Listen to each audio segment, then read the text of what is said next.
Hello, welcome to the Big Strategy Podcast. I'm your host and fellow strategist, Jeff Hyatt. This is your go-to spot for real talk with the masterminds of business strategy. It's about sharing stories, insights, and those little nuggets of wisdom to help you unlock big growth. Let's turn the key and spring into action.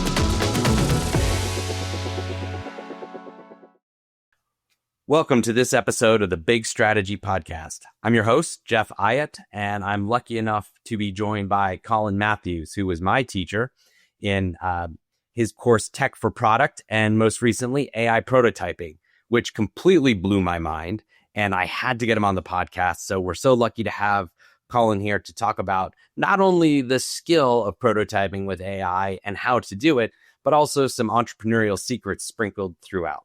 Again, Colin, no pressure to deliver a fantastic episode, but I really think this is going to be a good one. So before we get into that, I always start with the hardest question first, and that is, please introduce yourself.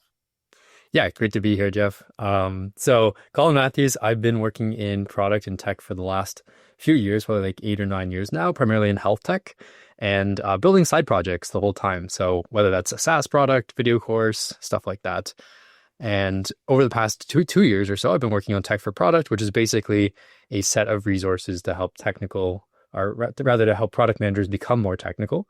That started with, as you mentioned, the first kind of course on, improving technical skills, learning about client service databases, scaling in enterprise settings, all that good stuff. And then more recently, I moved into AI prototyping, which is actually fundamentally kind of similar, which is somewhat funny. It's using these AI prototyping tools to build, little experiences that help you test ideas, but at the end of the day, actually resemble code. So client servers, databases, all the same stuff. One of the most powerful things that I took from the course was before you buy software, you now have the ability to build it. And that completely flattened me and what I had known traditionally from a consulting perspective. The conversation always build versus buy, and buying was often cheaper because of the cost of building an internal team. And we'll have a future episode from someone in the energy space who's using, V0 and Replit to prototype demand response software in the energy space. So it's being deployed. This isn't just academic or something that's done in class. It's actually being done in the real world. But before we get to that, let's take a step back because you've made kind of a career transition yourself. So why don't you start us off? You talked about starting with a class, giving technical skills to product managers. Maybe this is a naive point, but shouldn't product managers already understand the technology? And what was your experience? Yeah, that's a great question. So I think, PMs come from a variety of backgrounds. It's kind of not a role that most people start like out of college. You take like product management undergraduate degree and you go and you get your first job. Like maybe in finance, that's the path, or HR, that's the path. But for product, that's not really the general path. And so you end up with people who come from a wide variety of backgrounds, right? That could be like maybe customer support, maybe marketing, maybe engineering. And there's some baseline skill typically that they have that they're good at. And then there's a bunch of adjacent skills that you need to be successful as a product manager. And it turns out that there are actually a lot of PMs who are working on, either technical projects or in technical domains that really don't have a strong technical skill set because they came from a non-technical background, right? They're not engineers and they have some exposure through their work to technical ideas, but they've never really seen it kind of come together in a way that paints that full picture. And I saw that firsthand. I was working in a pretty technical domain. And, I had some colleagues who weren't as strong on the technical side, whereas, I personally have a bachelor's degree in computer science. It's something that I've been doing for a long time. And so I thought that there might be value in helping folks become more technical. And yeah, the response was much kind of bigger than I expected. And there was a lot of people, I think, who resonated with that, especially as, I'll get into this, as AI becomes more common, it seems like having technical skills is just becoming kind of more and more table stakes. Because you need to know a little bit about what's happening in order to make good decisions, in order to just use the tools effectively. And so, yeah, that's kind of how it started. And I think it's only honestly going to continue to kind of grow in terms of the demand for PMs to be technical. I think that's very insightful. What I always go back to, one of the courses I teach is called AI Leadership. And obviously the foundation of that class was for engineers to understand the human skills around managing technology teams. So again, if you're a PM with a technical background, how do you balance that with the other half? Kind of the opposite maybe of what you talked about, where someone coming in with the people half or the business half, adding the technology piece. But either way, what was really striking to me was, what do you do when you're managing a team of agents or a balanced team, a hybrid team, part agent, part people? And we'll get to that in the future later in this episode, but I wanted to kind of tease that out. So in your journey, you having the comp sci undergrad background, I'm going to say, well, you probably came with a little bit of that. So how did you round out your PM skill set? And then in that whole this process of discovery, what was your aha that led you to tech for product, as I understand, kind of as a side thing and then as a real thing? Right. Yeah. So I have a somewhat funny journey. I don't know how far back we want to go, but I actually started working in, let's say, public health. So I was working for hospital systems doing IT projects. Mm-hmm. And the reason I did that is because I knew I wanted to work in healthcare and in health tech. And I thought it'd be a useful experience to go actually work in a hospital for a while, to have that context, work with some clinicians and like be able to relate to the experience of, people who'd be using the products that I'm building in the future. That decision in retrospect was probably one of the best decisions I've made in my life in terms of just providing me with the right context to make good decisions in the future as a PM. So that's one thing. It's just like, being a product manager, you can definitely move around between industries, but there's something to be said for the value of having like deep industry expertise in addition to the skills that we're talking about here. But yeah, from there, I moved over to a startup and I was their first PM hire. And so I think that was, again, kind of like an interesting experience because I had never been a PM before and they had never hired a PM before. And so I had to do a lot of like learning on my own. And so I ended up taking a ton of online courses and like just learning how to be a product manager from kind of like the best practitioners I could find.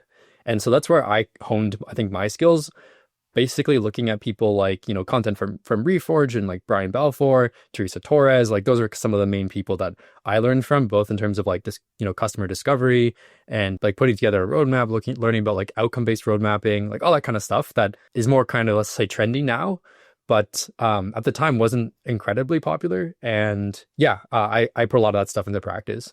And then, finally from there, I moved over to Datavant, and Datavant is like a large US based company, does, more than $1 billion in revenue annually. And I got to work on some very large projects there because the team was small of product managers. It wasn't like, we had 20 PMs or 30 PMs. It was relatively small. And so again, like high impact role where I had a lot of responsibility. And one of the best things that came out of that experience actually was a deeper look into the business. Like I was spending a ton of time on like financial forecasts and looking at like the margins of the work I was enabling. And so I think each experience kind of brought its own thing and then helped me become a bit more well-rounded over time to like, I had the technology background, I understood healthcare, I got the business background and like was working closely with financial analysts at Datavant. And so, yeah, kind of just built one step at a time, to be honest. And that's typically how this is when you're trying to acquire that new skill. We want to capture all the knowledge in one big bite. But in reality, it's like Lego bricks, right? You've got to build it as you go, which is, I took your class and then I took a class about kind of deploying AI on AWS, but then they didn't give us any deployment. They were just showing us building. And then your class about AI helped streamline the building, but also went into the deployment. And my point is that journey was nonlinear. So I can totally relate to that. And many of my classmates did as you did, right? They got into a PM role at a smaller firm or on a smaller team, learned what being a PM is, and then realized they needed to balance that with the business skill set. One thing you touched on, and maybe I can I just pull out from you, is we always talk about kind of a T-shaped person. And from your experience, pros, cons maybe of being a good product manager as a role versus saying, I am a healthcare PM and working in a hospital, et cetera. What was your experience on those two axes? Yeah, I have some pretty strong opinions on this one, actually. So I think the depth of knowledge enables opportunities that you don't get otherwise. Like, for better or worse, I didn't go to like a prestigious university or have like a prestigious background. And I was still able to kind of get into more prestigious roles simply because I was better at the thing than other people. And the reason I got better at it is because I spent more time in that domain. I have a large background in healthcare data integrations and like moving health data around and things like FHIR and HL7 and USDDI V1 and like all these things that a regular PM would never hear about or know about. But, when I go through an interview cycle, with a company, that's what they're looking for. They're looking for someone who understands health data if they're going to hire someone to work on health data problems. And so, yeah, I think the set of opportunities that you get by specializing far outweighs really anything that you can get from like the other side. I will say though that like I think to move up like past, let's say, an IC level PM into like more management roles, the other part becomes more important, right? Like how well you manage other people, how well you understand the finances of the business, and those things are more transferable between different companies.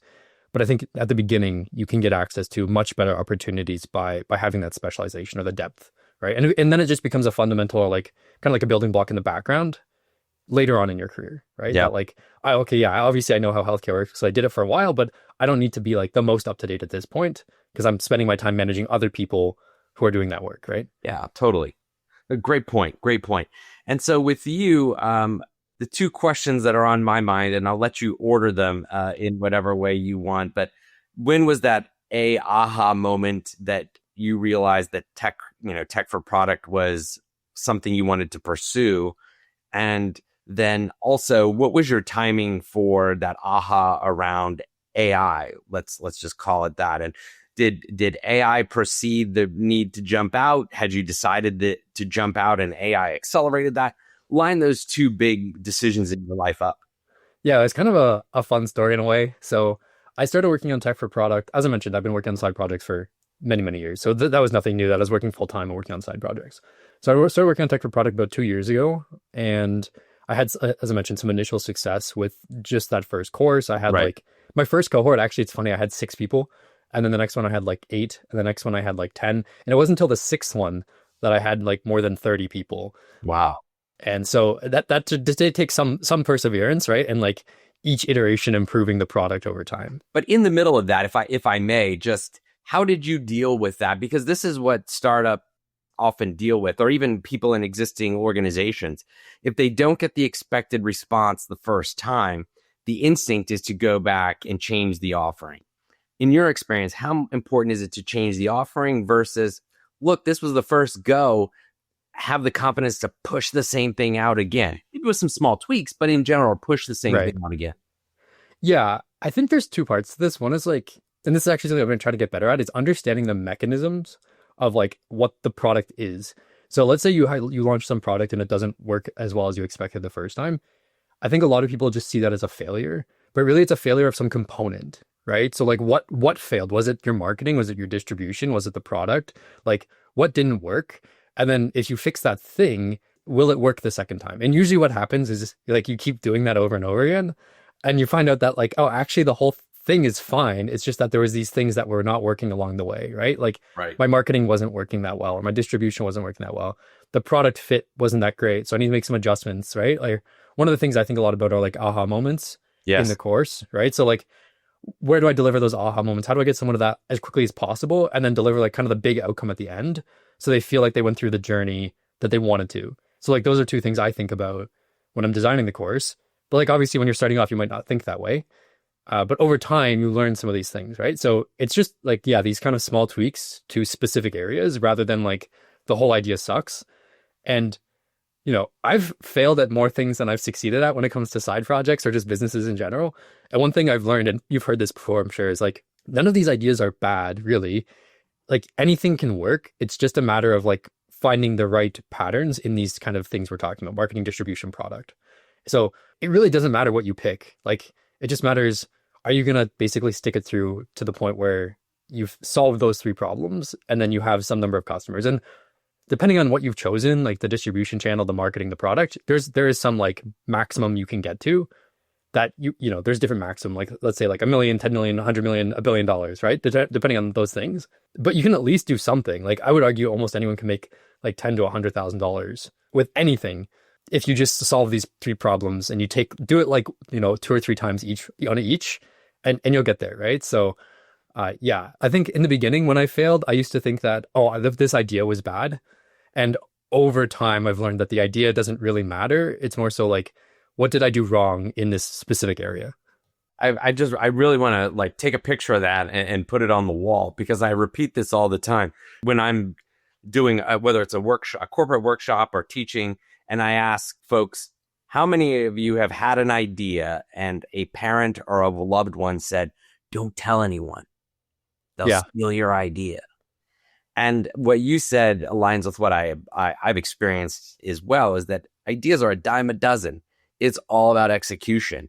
And I'm going to detour the conversation a little bit because I know this is a passion of yours, but very important to get down to first principles. And right, what are the systems underlying these processes? And that seems to be what you're touching on, is this idea of maybe the business didn't succeed, but at every turn, you got better at the underlying system or frameworks of a business. Is that the case? Yeah, exactly. Like a good example of this is for my Maven courses, I have a visualization of the entire business with all my metrics and every step a student goes through. And then I can add things on top of this, right? So one thing I recently built was a referral system. I didn't like that, just didn't come as a whim. I'm like, okay, how can I improve this loop back where as I get more students enrolling, there's some conversion of students who have enrolled who have referred other students. So then I get a conversion rate. And then the second part, once that's working, is how do I improve that conversion rate? But like these are all just little mechanics, a part of this like, big beast that is the business. Yes. And then I just play with them, right? And I just tweak them. But the important part is that I have the picture. Like I have taken the time to visualize the system. And because I've done that, I can ask questions like, oh, like, should I add this referral loop? And then I throw the number in and I'm like, can I get this from like 5 to 10 to 20 to 30%? Like, how would I do that? Right. And all of these tweaks, end up improving the business over time. I love that. And as a side note, we will have a referral link to your classes in the show notes because I hope my goal is to share the passion that I had for the class and let others follow that. But as you talked about, you're refining and making those tweaks along the way. Were those skills that you were able to practice in your quote unquote day job as a PM? Or was this something that you had just always managed you had to have a side hustle to practice this? I don't think so. I think like in retrospect, working as a product manager was probably the best thing I could do to prepare to run my own business. And again, this may depend on where you work. So this might be like a luck thing, but in each of the roles that I had, I think two things that mattered. So one was that a supportive manager overall. Like I had managers who weren't trying to control my work. They, I was generally an ambitious person and they liked that. They wanted that.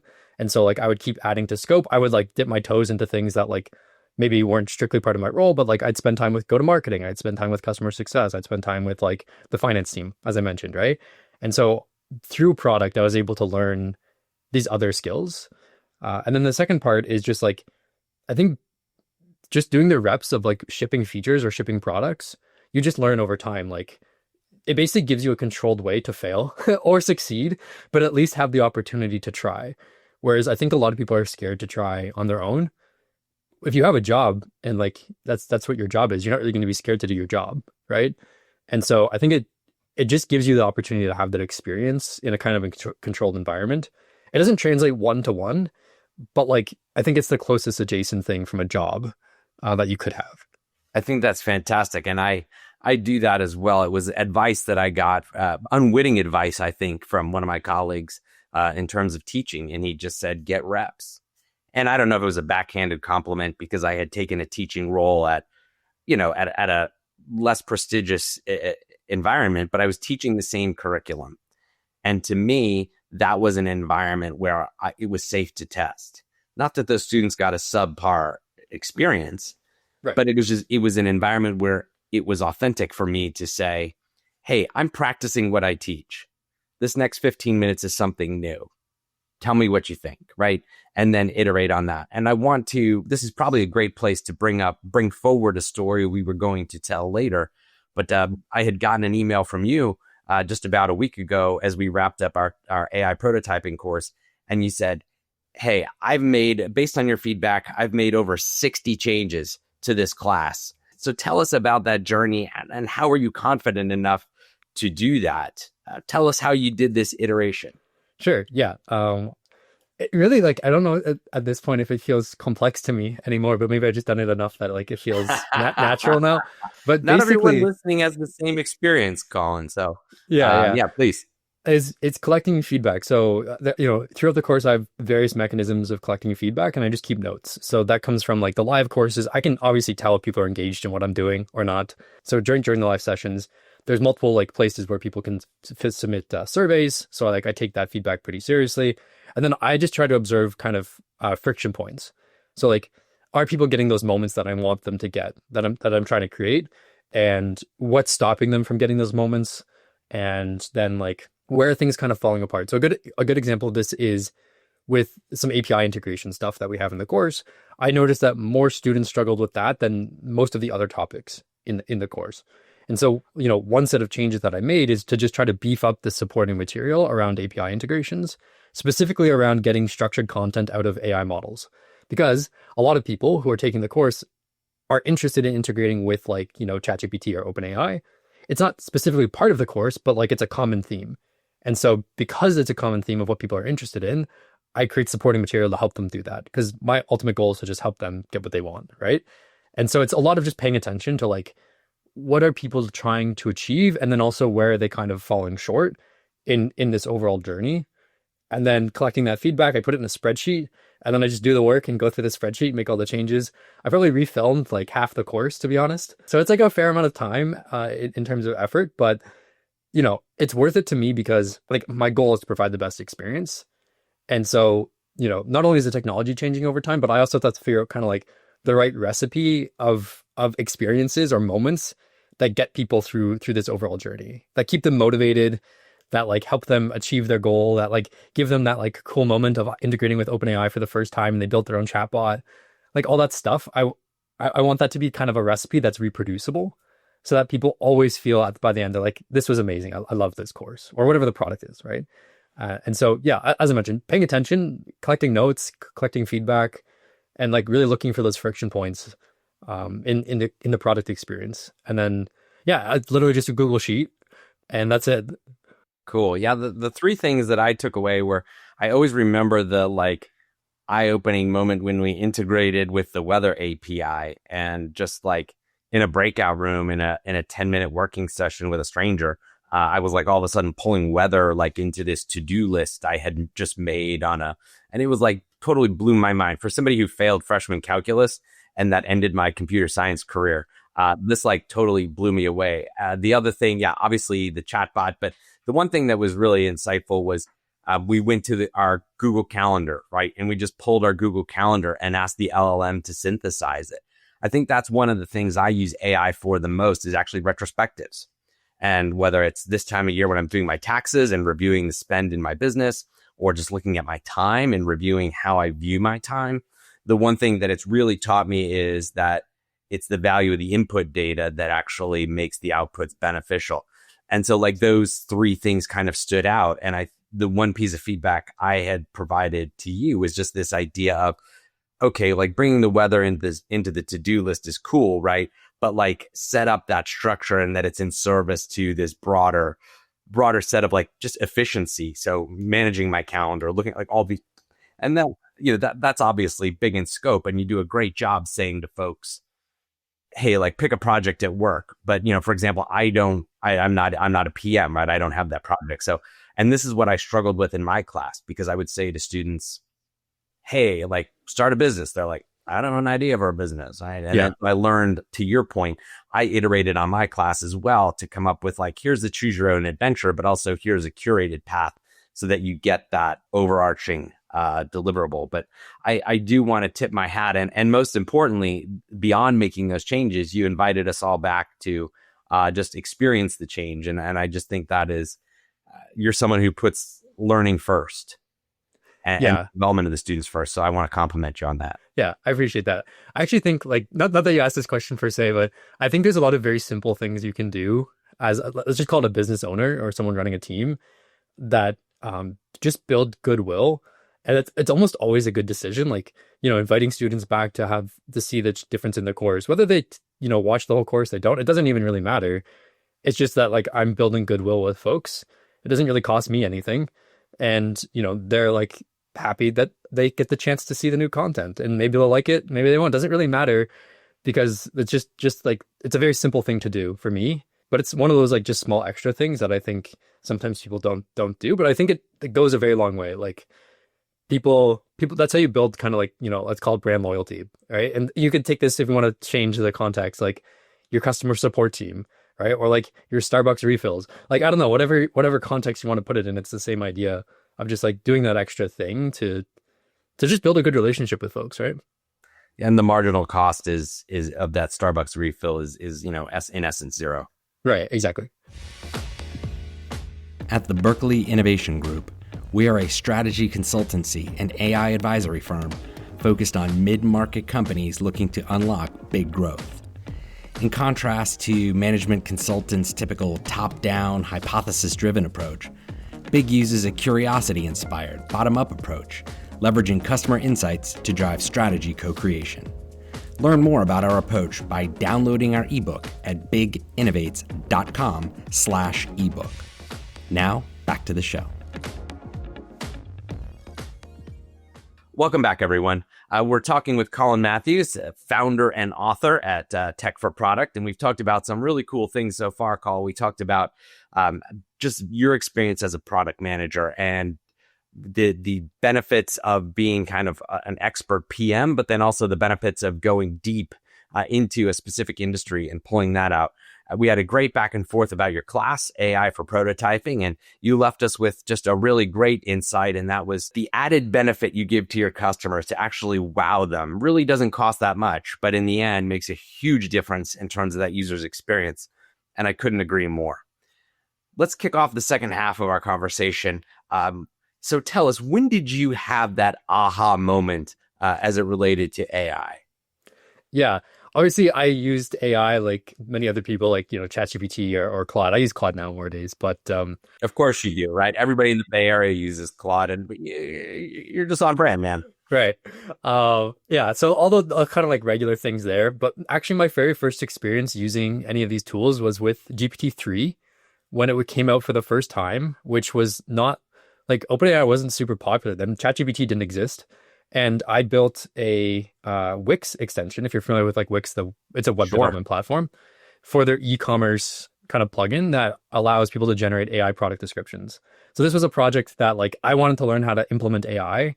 And I thought, hey, this would be kind of cool. Like, it's a very simple, straightforward project. And it has built-in distribution, right? Because I'm building it on top of an existing platform where people can just find the product, download it, use it. I built in like some pricing tiers if they want to pay for it and all that good stuff.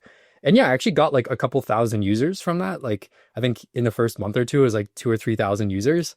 And I didn't know, obviously, no marketing, no distribution of any kind, other than just putting it on an existing platform. And yeah, it did relatively well. Like, I mean, some money from it. I actually ended up selling it to someone else. So that was my first like SaaS acquisition from a small project that I built. I think it was 3 months from front to back in terms of that. So that was the first time I used AI. And then obviously the tools have gotten much, much better since then. So in kind of the current context for AI prototyping, as someone who's built like 6 different software projects solo, I kind of experienced the pain of doing this by myself. And it has taken me like at least 3 months for every single one, if not 6 months on average. And these are not like massive projects, right? Like, I'm not trying to build the next Salesforce or anything like that. I'm just not the best developer, and I was doing it part-time while I was working. So it took a bit of time. And now with AI prototyping tools, I feel like I can reproduce most of these things in like a week. If I was to go back and build a project that I was working on before, the core functionality would probably take me a day or two. And then everything else around that, like having the pricing set up correctly, maybe like having your privacy policies, like everything like that. But yeah, I think front to back, a week for something small, 2 weeks for something that's a medium size. And so as soon as I saw that, I was like, okay, this is super cool. And how do I get involved in this space? Because for me personally, it's just so exciting. And that kind of led to the AI prototyping side, because there are more people, I think, who can benefit from the idea of testing ideas than there are people who want to build their own side projects using AI. Tell us more about that. That's an interesting perspective. Yeah. I mean, if you just think about it from the perspective of like an enterprise, like let's take Google. Sure. There's 2 options. So like every person at Google who works on software knows how to do AI prototyping, test ideas with customers, and like just move faster on building the right things. Or like some subset of those people want to build their own projects. It's going to be like, from what I've experienced, like 1% of the people will actually do the work to build their own project on the side. It's just not that common that people want to work full time and go through all of the pain of building something on their own, right? And also fail 6 times before you get something that works. Right. And so, yeah, I kind of landed on AI prototyping as something that was very similar in terms of its approach, but more generally applicable. and applicable to a wider audience. So that's how I got there. So with this, I mean, you talked about taking a development cycle of 3 to 6 months and really shrinking it down to 1 to 2 weeks. I mean, that seems impossible. You're cutting a corner. Something's not going to come out right. Did you have to sacrifice at all on the output, or did it just change how you allocated your time to more important, air quote, important elements of that development? How did AI really help you? What's the word I want to do? Compress. There's the word. Yeah. How did it help you compress? Yeah, I mean, the fundamental part, just in case anyone hasn't experienced this before so far, they've not used the tools we're referring to. Please welcome in the new user. And there's a shout out to Mason and the folks at Bolt. That's a great place to start. Yeah, for sure. Basically, the tool, what it does is you ask it for something, so you type in natural language, and then it writes code in response, right? So typically, this is going to be a web application that they're good at, and it's going to generate a web application for you. Some stuff's not going to work the way you want it to, and so you ask it to make some changes, and it makes some changes, and you kind of continue to iterate over time. There's kind of two parts to this. So one is like what you see, that's the client side. And then there's like the backend stuff that you need to also have set up. So that's our servers and databases. So if we want to like have authentication or store things over time or have payment processing, all that stuff happens on the backend. And so for me, like a lot of the work for most applications actually is just boilerplate stuff. Like it's getting the pages set up, making them look good, getting the forms set up, storing the data, getting authentication set up so you just can log in. Like a lot of the work is simple things. And that's not necessarily like core functionality to your product. And then you have like, what makes your product different or interesting, like the GPT-3 integration for my Wix integration. But that's also not complicated. That's like one API call over to OpenAI. And so, yeah, for I think most small to medium-sized products that you want to build, you could build them yourself in 2 weeks, simply because the pace at which the AI can code is much, much faster than the pace at which I can code, or really any human developer can code. And I think once you kind of learn how to handle it, like it's almost like piloting something. It's like it's the first time you try to drive a boat, maybe it doesn't go that well. I don't know. It's kind of like that. So like you have to have some skill in using the tool. But as you get better, then it makes fewer mistakes. You get more of what you wanted to get. And then it just takes less time, right? And so now I feel pretty confident that I can ship almost anything in 2 weeks in terms of like a small project. And I have multiple projects that I'm running. Like my referrals application I mentioned, I built that one in 6 hours. And I've had multiple sales come through that. I have a showcase application that I built using Bolt that basically is a user-generated content loop, so people can submit their projects from the course, and then I have that as a method of advertising the benefits of learning AI prototyping. So these are things I thought about first from a product perspective, and then implemented with AI coding tools. Very cool. And one thing you talked about a little bit in the course is how do you balance saying, okay, AI, build me an authentication tool versus AI, pull this authentication tool from over there? Yeah. So it kind of depends on the context, but this is where the technical skills are actually pretty helpful. Right. Is just having some knowledge of what you're asking for, because ultimately the AI is trying to match what you are asking for. Like it can quote unquote think, but it's entirely dependent on the direction that you give it. And so a good example of this, maybe a small one, is logos. If you ask for a page that includes logos, it will try to generate the logos a lot of the time. But you could also just ask it to use a logo from the internet. And if you just point it to the logo, it'll use the logo. So like there's a small example, but two completely different approaches to solving the same problem.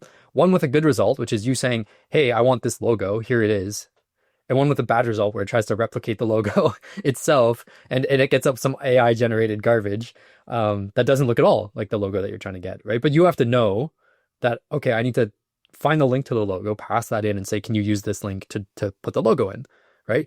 If you don't, either you've never done it before, you don't know that, then you wouldn't do it. So a lot of using AI tools is understanding like what they can and can't do, and then understanding what you are actually asking for when you're kind of putting in that prompt. And that's, I'll just admit on my own, I think that's where I always go back to folks who said AI hallucinates. I asked them like, well, when's the last time you used it? Because it doesn't really hallucinate much anymore. Yeah. And for me, doing that, asking AI to code, sometimes I get caught in that loop and it just keeps like fixing the next problem. But the challenges at the end snowball, right? You're building all that tech debt that it ultimately sinks the project. that's different than what you're saying, which is know where to pull these. And again, I think you touched on a very important piece of successful AI implementation or augmentation, shall I say, is that as people, we still need to understand the frameworks. We still need to understand how the Legos come together. We still are responsible for the overall strategy. AI can be very helpful, as you talked about, is implementing, integrating, pulling pieces together to create a whole. But as the human, we still need to be the conductor or the orchestrator of bringing those pieces together. I haven't found a substitute for that yet. Yeah, I'd agree. I think maybe the best use cases for like generative AI at this point are actually where you can do it without AI, and then you figure out how to replicate it with AI to do it faster, better, something like that. Yeah, great point. But if you can't do it yourself, I think it makes it very difficult to really understand when it's doing things correctly and when it's not. And so I think that's probably the best use case. Obviously, there's lots of times when we want to use AI to write a blog post for me, and like you're not the best at writing, and so like it's doing something that you're not good at, and it'll do a baseline level of quality that maybe is acceptable. Right. But to get it to that level of like it's good, I think you need to be good, or at least someone who's working on the tool or with the tool has to be good or better than the AI would be, in order to like ask the right questions, give it the correct context, like understand basically how to replicate something that you already know how to do, or someone, on your team knows how to do, rather than like trying to use AI to solve the problem from scratch, because there's no way to evaluate it then, right? You don't have any like ability to say whether it's good or bad, or maybe you can look at it and say it's bad, but you don't know how to make it good, right? Which I think is one of the main problems, to be honest. And this goes back to what you said early on in our conversation, and that is the value of understanding the first principles and being able to determine that. One challenge that my students ran into using Bolt is they would max out on their credits, and I wasn't able to finish. Can you extend my deadline? And I took actually a cue from your class, and you taught us this, and we used it in one of our assignments, was the idea of generating a PRD in a lower cost environment, like just a chat GPT discussion, build the PRD or product requirement document, and then transport that PRD into Bolt to kind of more efficiently use those more expensive credits but still get that end. Why I share that is writing a good PRD tells us that we have the skills, right? We understand the framework of what, and if you don't understand what a PRD is, that's okay. You just go back to ChatGPT, ask it for the outline so you understand the building blocks, fill in those building blocks, and then take that over. And that's an example of, I think, and I'm going to press you next on going from AI prototyping to AI agents. But that's one of the benefits of an agent, is routing elements of a task to lower cost compute to return the product faster or cheaper, but still get the same quality. So tell us a little bit about prototyping a single use case and how you see that evolving as AI continues to get better. Yeah, so I'd say like right now, obviously agents are a hot topic. Right. I think there's very few companies that have implemented them in a way, well, let's say implemented them at all, first of all. Right. Most companies haven't implemented Gen AI at all. So agents are kind of like a step or an evolution beyond that. Right. But then two, for the ones who have implemented it in a way that is really compelling and useful. So I think a good actual example of this is Replit versus most of the other tools we talk about, like Bolt. So Replit actually is an agent in that like it is a AI, they built it as an agent. It's an AI model that has a set of tools available to it. So it can like run commands, it can set up a database for you. Like it has a definition of the tools that it's allowed to use. Right. And the agent's job when you put in a prompt is to determine the correct sequence of tools to use in order to get to the result that, it thinks that you're trying to get to. Whereas with Bolt and most of the other tools, they're not agents. It's just request response from an AI model, right? There's no set of tools necessarily available that it's making decisions on like, oh, should I run a database command right now, or should I do this other thing right now? So it's less agentic, I would say, than Replit. Right. But still, both of them have their use cases. It's not that like Replit is just inherently better than every other tool for every use case because it has, it's an agent or it has more tools available to it. It's just that Replit is better at managing its set of tools, and it gives a agentic experience. But sometimes I actually don't want that, because like the agent can go and do a bunch of stuff that I don't really want it to do. Like I want to be in control. I want to be able to specify. And because of that, Replit actually has a second mode, which is called the assistant, which is more similar to the ones we're discussing, like Bolt, where it's just a chat and you can basically ask it to do stuff, and it will use tools less often, or basically with, it'll wait for you to approve stuff first. So I think like these patterns are useful, but it's also always in the context of like, what problem are you trying to solve? Like, what's the context for the user, and where does like applying this pattern make sense, right? So do we need to have an agent to solve this problem? Can we just use a regular generative AI model to like make a call and see what the response is, and like integrate that into our product? And just kind of figuring out where those patterns make sense and where they don't. And sometimes I think the only way to do this, because it's so new, is to try and just like see if it falls apart. Because it's really not easy to discern ahead of time. Like, if I put an agent here, is it going to perform better? Like, who knows? But I think it's worth trying, because again, kind of going back to our earlier conversation, if you try and it doesn't work, well, at least you know how to implement an agent, right? And so the next time an opportunity comes up where that context is relevant, you can like look at it and be like, oh, actually, maybe this is a good place for an agent, and we have experience doing it. So that's how I think about it anyway. Great thoughts, Colin. And how I want to yes and that is that through this testing, you're learning about these individual Lego blocks, right? And just as an example, in your class, I'm a baseball fan, so I said, okay, make a simple compare Team A versus Team B and the number of wins they're going to get in the upcoming season.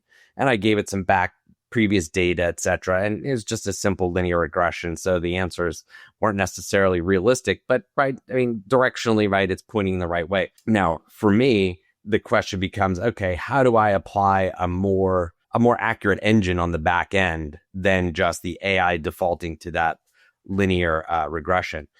So look, I've hit a wall. Now I can power through that wall, and I'm going to learn that next block of how do I get the AI to take more real world data points and come up with a more accurate, what I deem to be an accurate response, right? But that takes time. And that's Ethan Mollick. He's a professor at Wharton, big voice in the AI community, has repeatedly said people should have spent 10 hours with an LLM by this point. And that's not 10 hours of asking it to summarize PDFs, but 10 hours of pushing yourself and pushing your understanding. And so I find like your course was excellent in the sense of, I know you as a teacher, so in that respect, I trusted the content, but just this idea of coming back and saying, okay, is this class just giving me a shiny outcome, or is it actually helping me bolt on the Lego blocks? Am I learning Lego blocks that I can then apply? And for example, just AI courses I took on Coursera, just as a because they had a flashy title and it was a few hours investment. The point is that that was more edutainment versus what you get in your class, which is actually understanding the blocks. And so another piece of user feedback, I'm eager for prototyping 201. Right. Yeah. To learn more of these blocks. Yeah. A lot of people are really keen on like the next level. And I think it actually goes more towards what we're talking about of building side projects. Like they're out of a whole group of people, like I said, there's going to be some percentage that are interested in doing that, but it requires kind of that like next level of technical proficiency and skill and troubleshooting, to be honest. And so, yeah, there's a couple folks who mentioned something similar to me that are keen on like that next level. Let me use this as a sidebar about entrepreneurship. It's on one hand, people may say, well, your best users are the ones that push you to grow. And on the other hand, like we talked about before, there's a benefit to having depth and skill in a domain. And just as an entrepreneur, is your instinct to say, no, let's just get really good at AI for prototyping 101, my terms, right? Get really good at that. Or is it because you have finite resources? Or is it saying like, wow, I don't want that raving fan of a customer to find 201 somewhere else. So I better expand to keep them in my nest. Just what's your mental calculus on that? Yeah, I don't really worry too much about the latter point of like the customer finding an alternative. Mostly because I think the differentiator is quality. And so I just do as much as I can to build the best possible product. And so if I come out with another product that serves their needs and they genuinely feel like the first product was great, even if they've taken another product, they'll probably still purchase mine. They'll come back. Right? Yeah, exactly. They'll come back. And part of them coming back isn't necessarily about like just buying a product. It's like getting access to, either one-on-ones or office hours or community. Like there's lots of ways to differentiate a product that are not just like the same title. Right. And so I don't really worry about like, is there another course or a competitive course or whatever? Because I think there's a lot of ways to differentiate your product that have nothing to do with just like the headline of what you're selling, and more so to do with the experience that you're delivering. And so people who've experienced that, they've gone through the course, or they purchased the product, they know that and they come back. Right. And so I actually have a very high return rate of people who've taken my first course and are now taking my second course because they've experienced the level of quality. And even if they've seen other things on AI prototyping, that they trust me to deliver a good experience to help them get through, again, that kind of journey from point A to point B, talking about a lot of the things, you've mentioned, like understanding fundamentals, like not just having some flashy experience where at the end of it, like you have a demo, but you don't know how you got there. Right. But like knowing how to reproduce the things on your own. And so, yeah, no, I don't really worry too much about that.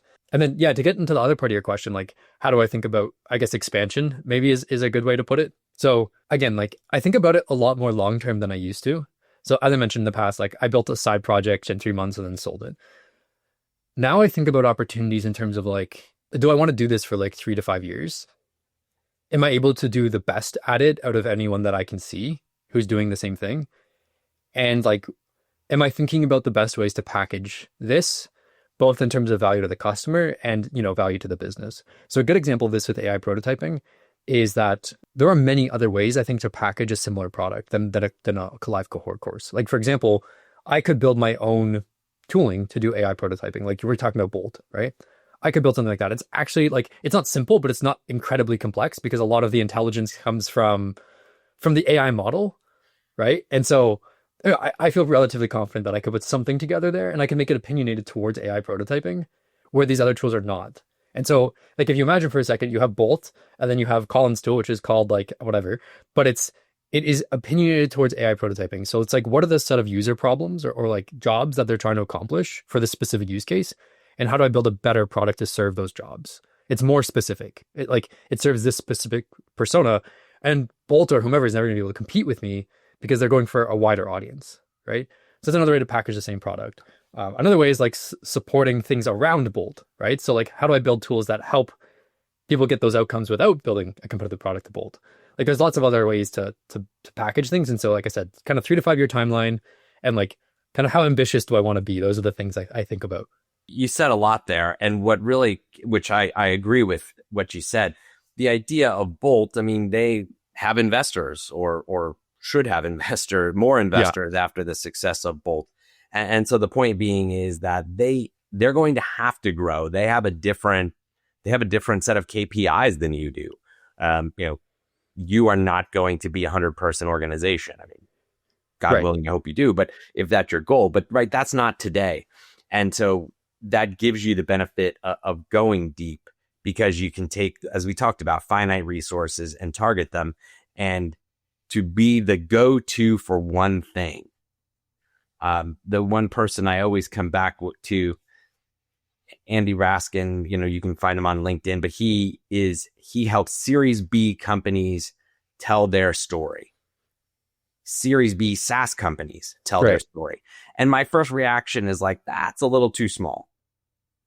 But he's not trying to become a 50-person agency. So he's successful. And in your world, the risk I see with companies like Bolt, and I'm not saying Bolt specific, but just in general, especially with the rate that AI is changing, are you a standalone product or are you just a feature in waiting? Right. And there's not much to say that Bolt isn't just a feature in waiting. Wish them success, but companies like Bolt risk being a feature in waiting. Yeah. And whereas you're at that point where it's too specific for a scaling company to invest resources.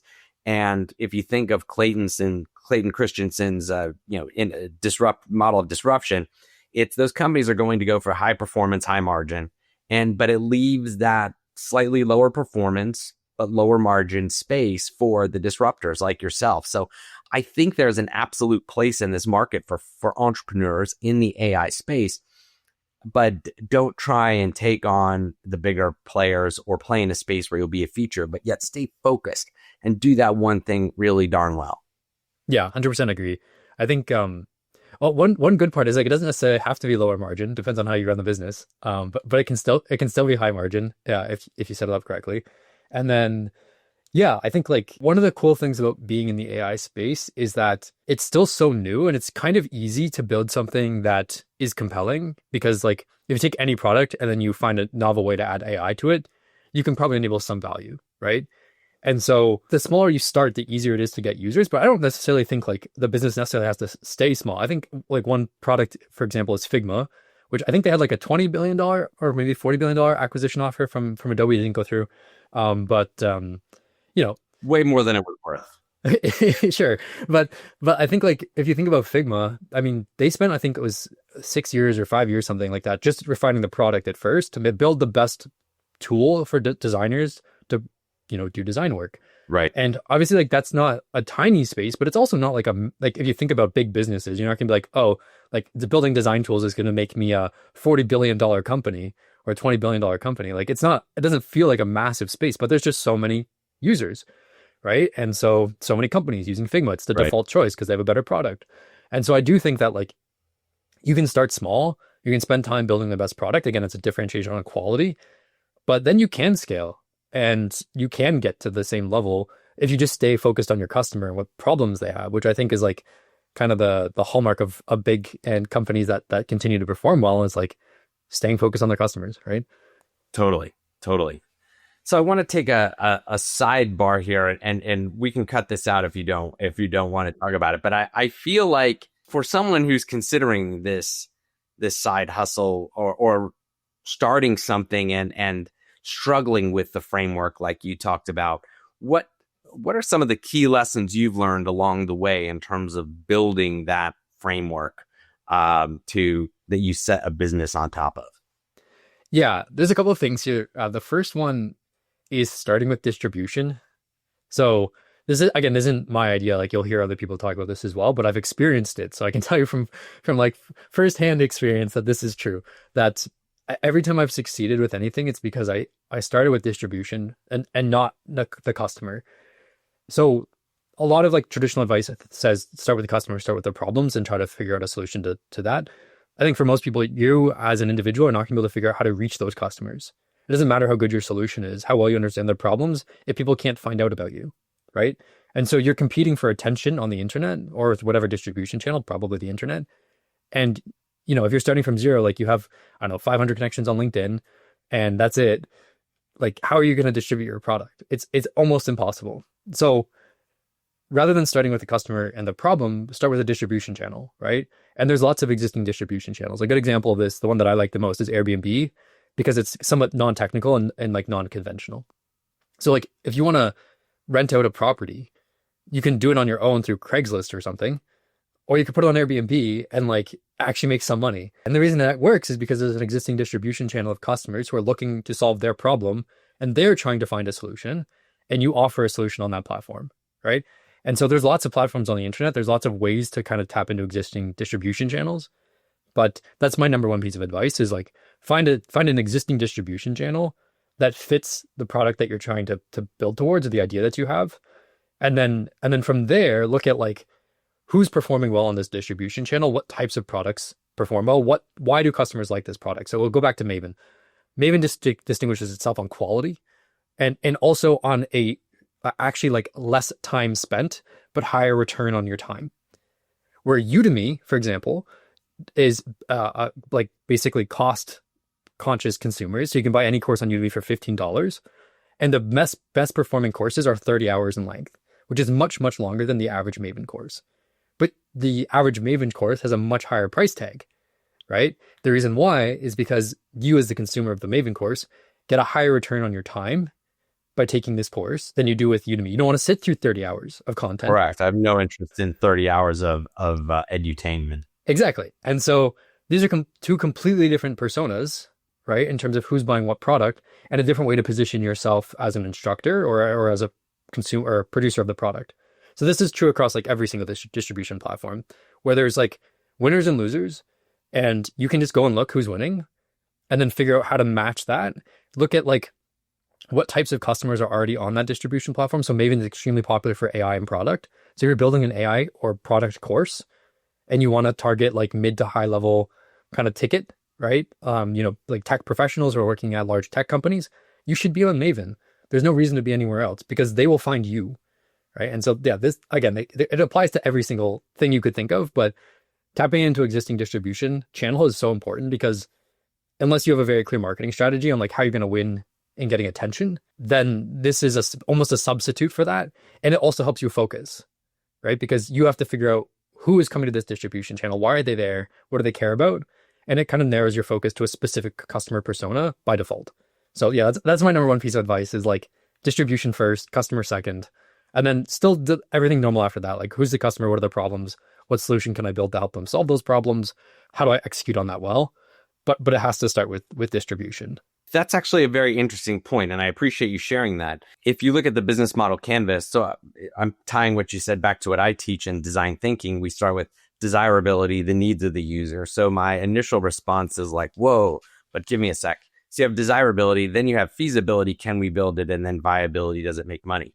But if you look at the business model canvas, the element of that canvas, the upper right corner, that focuses on desirability is the value proposition, the customer, connected by the channels and the relationship, which is the distribution that you just talked about. Yeah. And I would put your advice in a little bit in terms that my dad would have shared with me, and that is, son, you got to fish where the fish are. Yeah, exactly. Right. And so if you're AI for product managers, you go to Maven because you're right. The top three or four are about AI and or product management. What would be your advice to someone who looks at that and says, well, there's already 5 or 6 people doing that. Am I playing in a red ocean? Should I make a pivot and go for a less bloody water, a bluer ocean over here? Or is there value to saying, if I get 1% of this core market, I should be successful? Did you have an opinion there? Yeah, I think it's definitely the latter. I think 1%, like you probably can do better than that, especially on smaller marketplaces. Maybe not like Amazon, because that's a marketplace as well. And like, I'm sure it's hard to compete there. It's very saturated. But for lots of marketplaces, they're actually not saturated like that. And yeah, definitely go where the customers are. Because like if I was to build the same course and put it on Udemy, I'm not saying I wouldn't get people to buy it, but it would not be remotely similar in terms of like the experience I can offer or like the outcomes that students get. And so, yeah, go where the people are already. And then just find your angle, right? That's all it is you can go on Maven, look at all the existing, products, figure out like, okay, these are the types of things that are popular. Like, what are customers saying in the reviews? Why do they like the course? Like, usually it's a combination of quality and the personality of the instructor. Yes. Right? People like the person. So that's a really important aspect to understand about Maven is like, people are not only buying the course, they're also buying the person, right? At their time with that person. And so, okay, like what can you as a person uniquely offer? And once you figure kind of that stuff out, how to package it, how to talk about it, the messaging, the benefits, I think it's pretty simple to go from there and put something into the market that you'll at least have some success with. I don't know if you'll be in the top 10, but you'll have some success with it, right? Just because like you figured out the mechanics, and kind of full circle, you figured out the mechanics of that system, and then you've implemented. I think that's a wonderful note to wrap our conversation on, is when you come full circle. Yeah. Sometimes the conversation puts a bow on itself, and we could talk for hours about this. So we've been very honored to have your insights into not only AI as a technology, how it's applied, but also a bit window into entrepreneurship. So with that being said, Colin, tell folks more about how they can learn about tech for product, AI prototyping, and everything else that you're doing. Yeah, sure. So LinkedIn's probably the best place to just get regular updates. So you can find me on LinkedIn. Obviously, as mentioned, I teach on Maven. So 2 courses on there. The first one more focused on like enterprise technical PM skills, and the latter on AI prototyping. And then I also have a Substack or like a newsletter that I write twice a week. And so if you want, I guess, more in-depth content on the same types of topics, but like, a little bit more depth than what you'll find on LinkedIn, then you can check that out as well. Fantastic. Well, thank you again so much. We'll have all these links in the show notes for folks who are interested in finding out more about Colin's classes And I can't recommend them enough. Just completely unbiased perspective. I take notes while we do our and I have a 2x2 right here. It's a low quality, high quality, low personality, high personality. And if you're in that upper right quadrant of high quality, high personality, you've proven there's definitely a market there.